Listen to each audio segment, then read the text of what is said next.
Hello mga mini! Tuturuan ko po kayo kung paano magluto ng Arabic salunalahan. So ganito lang, maggisa tayo ng onion at garlic.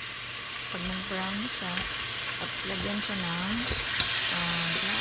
black lemon, yung bilog, at saka yung cloves, at saka yung bilog na black pepper, yung buo. So isabay siya sa pag-isa sa lamas, at saka darsin na stick. So maglagay din tayo dito ng mga powder.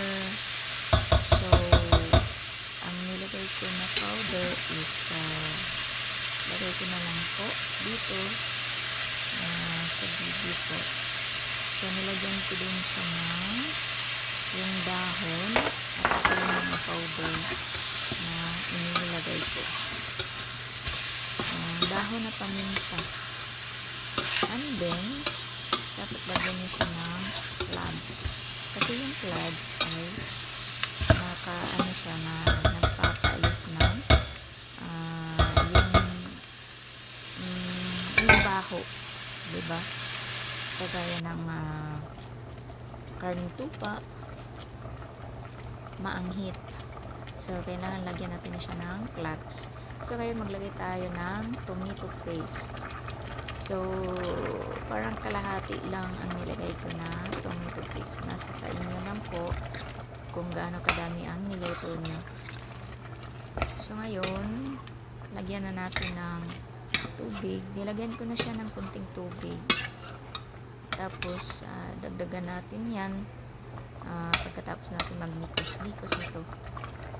Kasi para ipakulo siya hanggat malambot. Kasi yung karne matagal siya malambot. So pwede naman tayo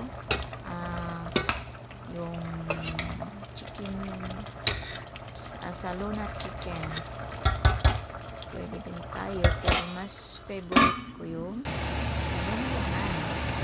So yun, maglagay na tayo ng gulay. Ano man ang mga gulay na ilagay nyo, ilagay mo siya dyan para lambot. Kasi yung karne malambot na siya.